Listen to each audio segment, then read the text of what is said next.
only tail. And we're gonna start on a mile.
Yo,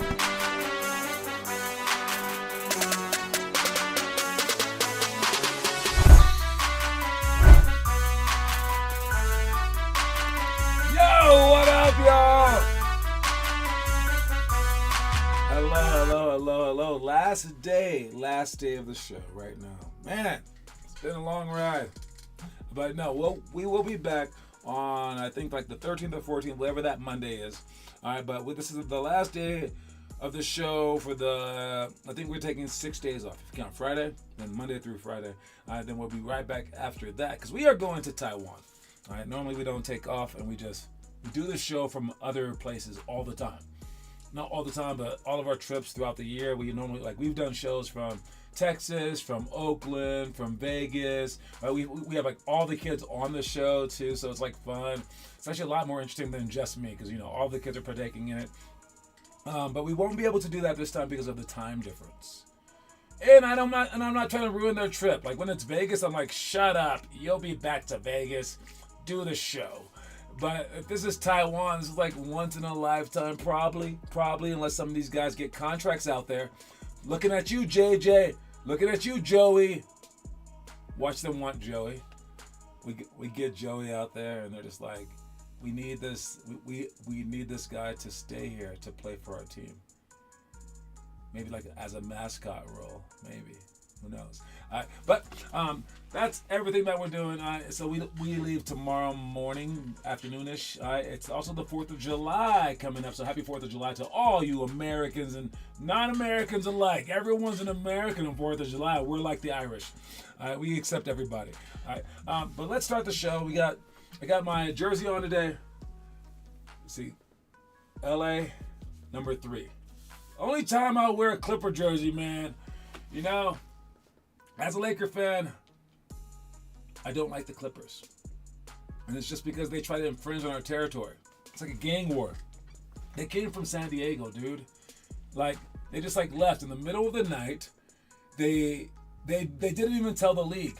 Donald Sterling took his racist butt, just was like, let's just switch cities. Imagine New York just showing up in freaking Denver. And going, we're the Denver Knicks now because I like the Denver air. And the league would be like, what? So the league got mad at them and they were like, you guys are fined this much money. Plus you can't have draft picks for the next 5 years. And that's why to this day they still suck. Because they were sabotaged for a while. I think that their first pick being allowed was the number 1 pick, and that was Danny Manning. And he had a lackluster career. I mean, he was okay, but the team struggled with him, even though he's the top pick. Kansas, Final Four guy, if not the championship. But yeah, it just never really worked out. But yeah, anyways, I'm wearing the Clipper jersey because we have our pick and roll session tonight. So that's what we'll be doing. I'm going to try to break this down for everybody so that we can learn the pick and roll in really organized way. I think that the hardest part is the dribbling out part and the crossing over part. So we're going to do a lot of that. And we'll have stations, and then we'll have one station where it's just shooting. But you're going to dribble into it like a pick and roll to shoot. So we're going to build upon something. And then the last station will be just playing, just to keep you guys interested. And we're going to keep going around and around in circles like that. And I think I'll pause everybody so I can say the things over and over and over again. I think that might be the best. Maybe I'll show them over and over again. I'm not sure. But these are very hard things to learn. And the worst part is if you work on learning the heck out of this thing, you're going to be like, wait, my teammate doesn't know it either. Because you need 2 people to do it. I mean, yeah, it's crazy. So, yeah, it's gonna be hard to get you and someone else to learn all this stuff. Anyways, I got Jacob in the comment section. If you're here, check it in the comment section so that I know that you're here. I have a top fans button now. I don't know what that does. Let me see. Be the first in the leaderboard by showing support. Try sending a live chat or a super chat. Yeah, oh, you can send super chats now. I don't really understand that. It doesn't matter. Let me see. Reactions, timestamps, participant. Okay, yeah. I don't know. Do whatever you guys want in the comment section. Have some fun with it. Quote of the day. Quote of the day is, the journey's greater than success. I believe that. All right. Some people, when they have success, even your parents, if you ask your mom, what's the greatest thing that you've ever done? And maybe your mom won't say this, but many moms would. They would say having a baby. And somehow, some way, after having a baby, the worst part is when you have the baby. Not just like the pain, but like postpartum stress, it's called, right? And a lot of people, when they win a championship or they like succeed at something, a lot of the times they get depressed. It's the craziest thing. And it's because who's most likely to succeed? The kid who's focused on the trophy, or the kid who's focused on the effort it takes to win a trophy? Right? Who's more likely to, let's say, read a 1,000-page book? Is it a kid who really wants an A, or is it a kid who loves reading? And you might think that those are the same, but they're not. All right? Look at this. Let's say that someone bets you $5,000 to finish an enormous amount of food in less than an hour. Okay, and you really wanted this $5,000. Okay, you really wanted it. All right, call it $1 million. I don't care. All right, but your opponent, if they beat you, they would win the $1 million. Now, you want to win $1 million, but you usually can't eat that much food in under an hour. The guy who you're going against is a guy who loves food. He's so fat. And he loves food so much that if you gave him a choice between $1 million or all this food, he would choose the food. That's how much he loved food. That's how fat he was. Are you going to beat him? No, you can't.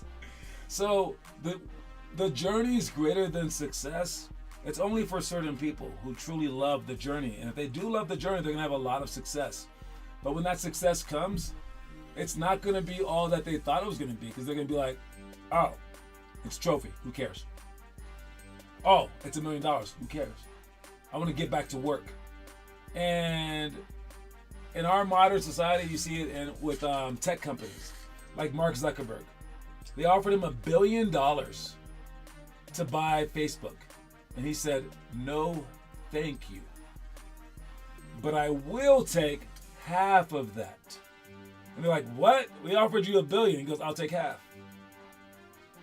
And they said, and what is your caveat? What do you want to in exchange? He's like, I want to still work for Facebook. I want to own Facebook. But you can own it. You just give me $500 million. You can own it. But I want to still run it. Because he liked running it. He loves running it. He basically paid $500 million. They said, here's $1 billion. He said, thank you. And he goes, hey, excuse me, can I give you $500 million back so I can keep working? So I can wake up in the morning and go back to work doing this, because that's why I did it in the first place. I didn't do it for the money. So if you're like that, you're special. And this quote will be true for you. The journey's greater than success. So you guys are on the journey right now. Appreciate that thing, man. Let's watch this story of the day. Eat well, exercise often, and refrain from harmful substances. If you don't do what's best for your body, you're the one who suffers and comes up on the short end.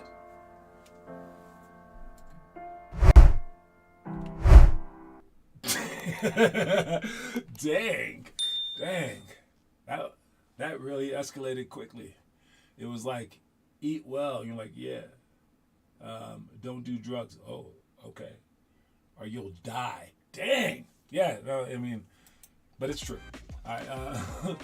I will say this, man. Look at Chris Paul. Look at LeBron James. They really take care of their body, and they're able to play until they're 40. That is really, really special. I'll tell you, when I started hurting, man, it was like 20, but a lot of pain was like 28. And I was like, dude, can I keep going? I'm so old. These guys are playing till they're 40, 42, 44 for Tom Brady, something like that craziness, man. And it's because they take care of themselves. If you take care of your body will take care of you. So make sure you guys are doing that thing. All right. Let's see. Did you know Did you know? Oh, this is a cool story. This is of a famous NBA player. Very obvious story, but not really. The story is about Scottie Pippen, I believe. I'm pretty sure. It's about Scottie Pippen. And it's about his journey. Listen to this thing real quick, because it is pretty cool, like his story. He was small. He was like 6 feet tall. And then he did grow, but before he grew, he put in the work.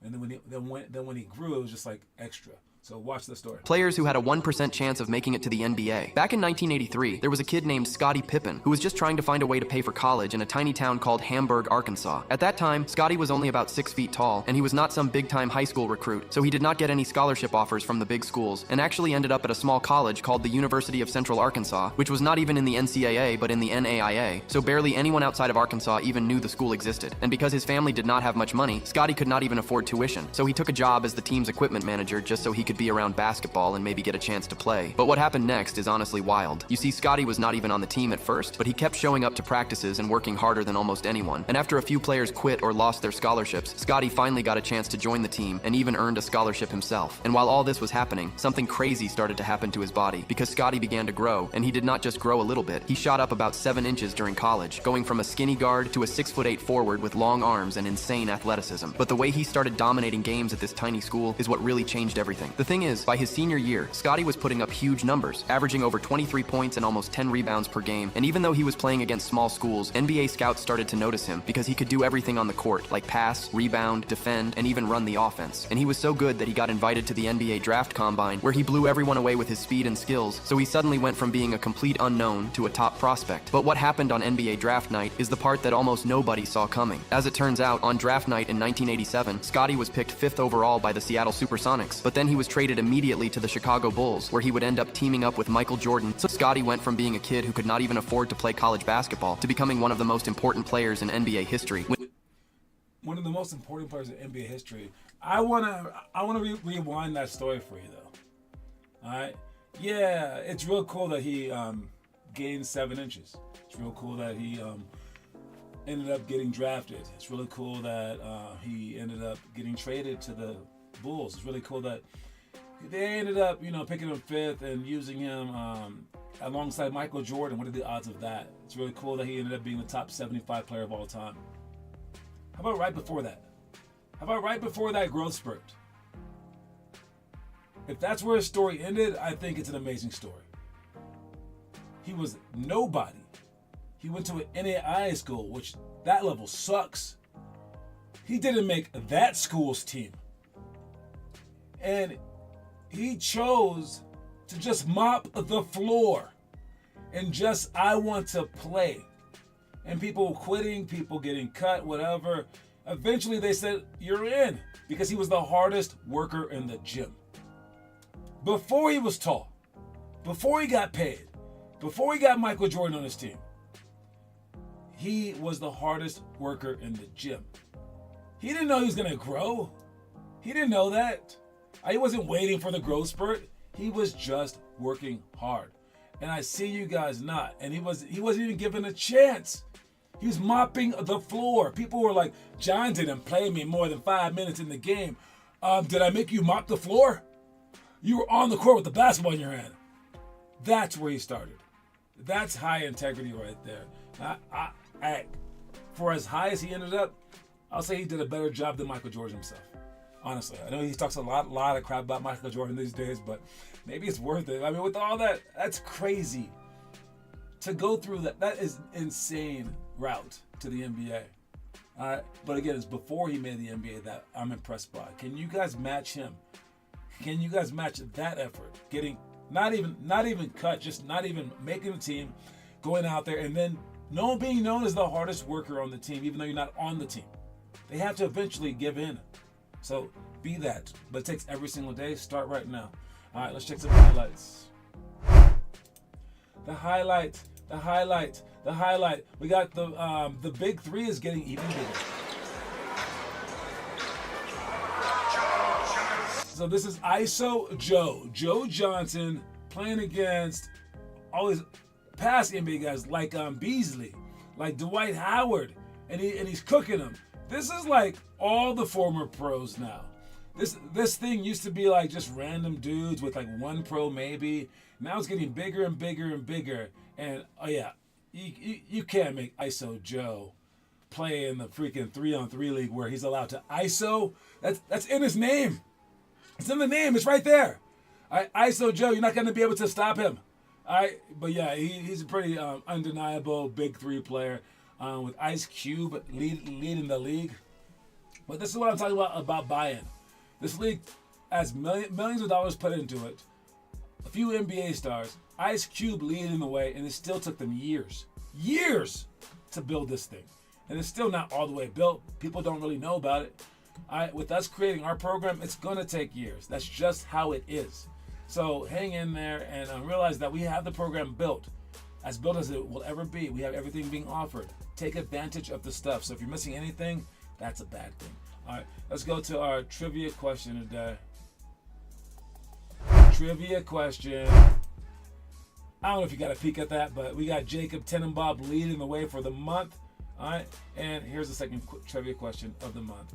Let's see what we got. This guy played for the San Diego Toreros in 1991 after graduating high school in Germany in 1988. It's a weird year difference. Huh. Who could that player be? You guys check it out. You guys think about it. I'll come right back after this commercial break to find out who is this guy.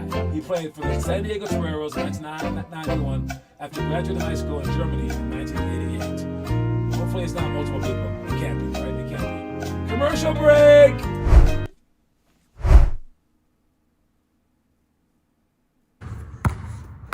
Water break! Something know about Mendoza, sewer, and water. That's better. And we are moving on. I'll come right back. If someone answers that trivia question, I'll go back to it. But we got to go back to this guy right here. Now, you know what I talk about, guys? About trying your hardest to the last second of the game. Look at this guy right here. Malik Beasley. Down by 8. With only 5 seconds to go. Look at that. He's worried. Look at that. Look at that stare. That ridiculous, I gotta somehow score stare. And what does he do right after this play? Well, he grabs the rebound. Down by 8 with 5 seconds to go. Let's watch to see how it plays out. 5 seconds to go. We got a made free throw. Down 9. Here comes Malik. Beasley's going to get it off. One Boom! shot. How about Beasley? 21 points.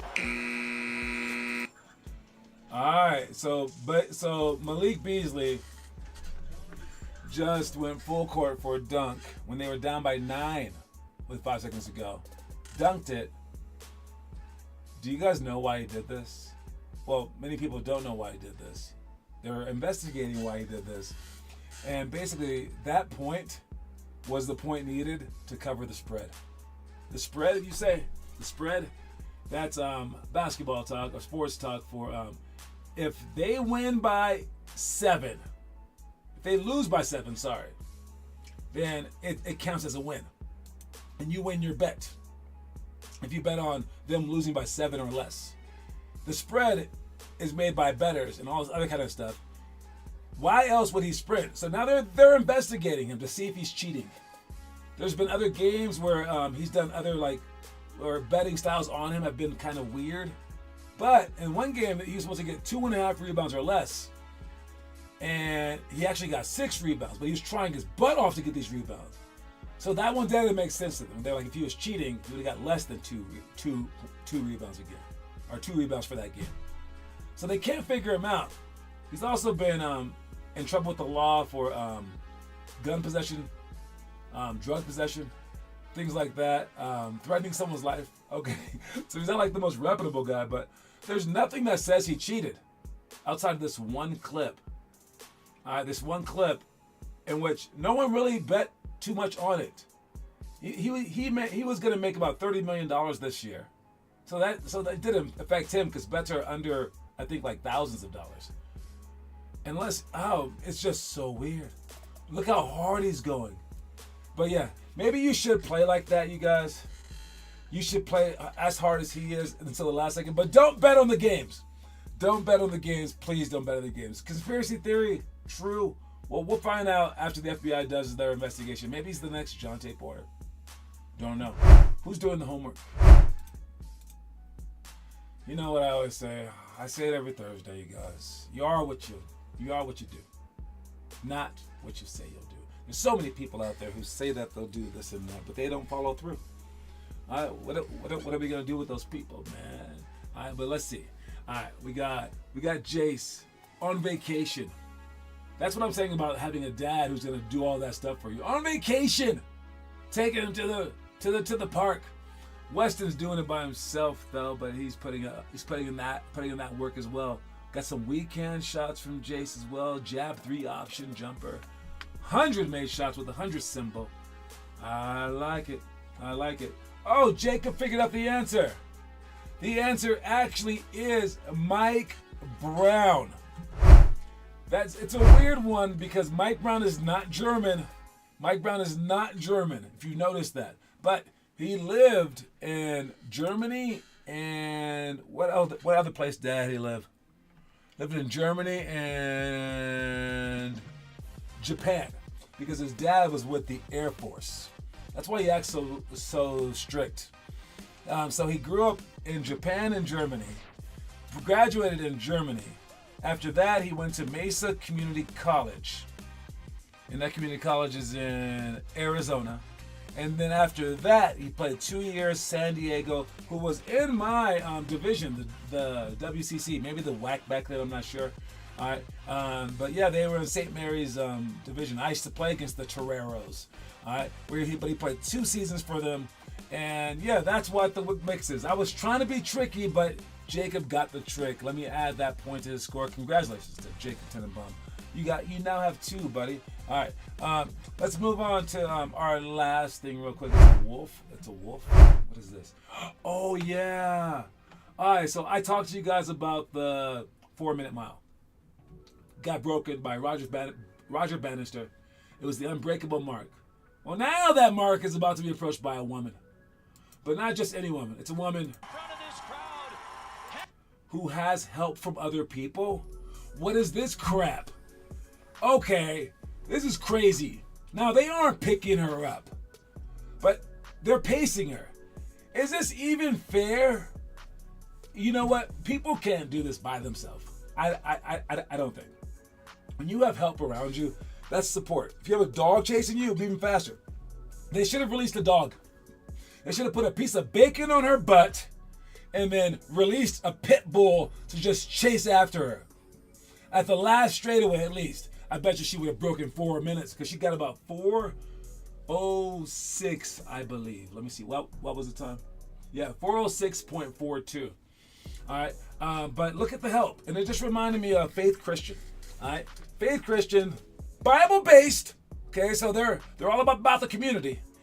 I was doing a race with them where we do it during our combine. We start on the baseline. You sprint to one side, hit a ball out. Or you have to hit the ball in the middle out, one.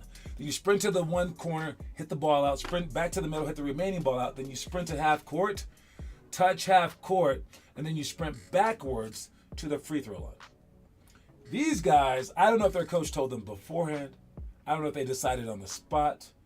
They decide after they sprint side to side and they're about to sprint straight, that the whole team would run with the guy to make him go faster so he could keep pace.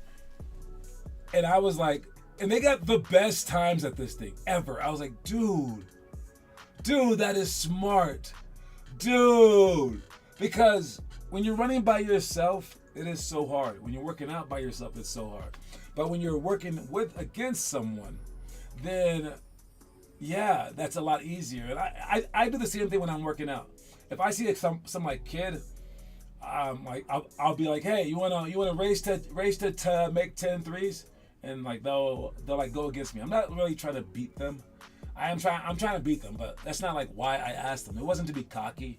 It's because sometimes I'll like lose it. It was to shoot faster and to make the game more like pressure filled. And you have to do that to yourself so you can play it like a game. But doing that gamifies it all. All right. So if you're trying to shoot 1,000 shots, it's going to be the most boring 1,000 shots that you've ever shot. But if you're trying to like beat someone to make 10 and you keep playing that game and then maybe throw some money on it, you might shoot more than 1,000 shots and you'll be having fun, giggling the whole time, laughing. You'll be like, oh, losing your mind. That's what you have to do with this thing. You can't make it boring because most people's minds don't work like that. Now, maybe Kobe Bryant's different. Maybe Steph Curry's different, where they could just shoot a whole bunch of shots like a robot. But most people are not. And most people can't run a race their fastest without people running with them. And with this lady, let me say her name. It just says she. Faith Kipyegon. I don't know her name. But that was obviously helpful to her to have people run alongside of her and push her. And then I like how they faded off of her in the end, like, it's your race, girl. But they obviously didn't run the whole thing with her, but they like ran the end. They might have run the beginning. To have pace people, that's cheating. But to pace people in your life, like whether it be your dad, your friends, your people, whatever, that's a great thing. And there's a quote that says, show me your friends and I'll show you your future. If your friends are doing drugs, you're probably going to do drugs. Friends are gangbanging, you're probably gonna gangbang. Friends are studying every single hour, yeah, you're probably gonna be smart. Show me your friends and I'll show you your future. Make sure that you surround yourself with people, but be humble enough to say, I need help. Ask your parents to help you out. All right? Instead of just hoping to be like Kevin Durant, where his mom pushed him more than anything on earth. All right? You probably don't have people like that in your life. It happens. And how many people are like Kevin Durant's mom? Like, are you like that to your friends? No. Will you be like that to your kid? Probably not. All right, so that's an abnormal situation to have parents that are so into it, right? So you can't appreciate it. You can't help for that. But we want to create a program where it's like that. That's why I have you guys post homework so you guys can push each other. All right, so have that in your life. Anyways, I talked before about all the Taiwan stuff, okay, and what we're doing out there. I will be posting, or not me actually, sorry. Not me, baby. I'm the guy in charge. But no, I will have people post everything that we do out there. And like there will be like a film, we will make a movie about Taiwan, but we will post updates to our WhatsApp group, our WhatsApp travel tournaments group. So if you want to join that group, you can join it. And you can see all the things that we have out there. Next year we do want to do France, so hopefully this trip is amazing enough to like really push people into thinking like that. The reason that we go overseas is so that we can experience something new, so we can make something really special, so you guys can have even more reason to talk about stuff or to be involved with basketball. The other thing that we have are the movies of the month. I mentioned them. All right, this month is July. All right, we got the Mighty Ducks.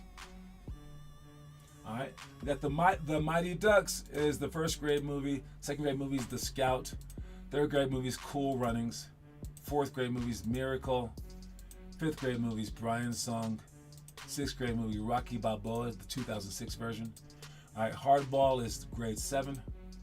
Grade 8 is The Water Boy. Grade 9 is Hoop Dreams. Grade 10 is Bull Durham. Grade 11 is I, Tonya. And grade 12 is Creed 3. So make sure you guys watch those movies, get hyped about these movies, and so that you guys can be inspired. So look, I mean, you're either watching the movies, and what would I call you? I mean, you're a movie watcher. I don't know. You like sports. That's what that means to me. Or you can watch the show. Oh, that means that you're studious. Oh, that's good. You like being entertained, maybe, right? Or you can do the homework. Okay.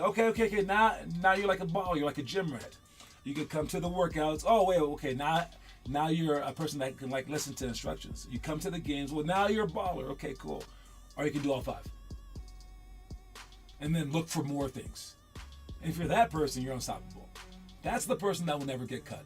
That's the person that will make it to higher levels. That's the person who will become the best version of yourself. So try to become the best version of yourself so you can one day look like this guy and be all buff doing pull-ups in the freaking park, man. You know what I'm saying? Don't forget that the quote of the day is the journey's greater than success. So make sure that your journey is fun as hell. I'll see you guys soon. Good job with the trivia question to Jacob Tenenbaum. I'll talk to everybody later. Pick your roll session tonight. See you then, homies. Reese Pieces. I'm out.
Yo.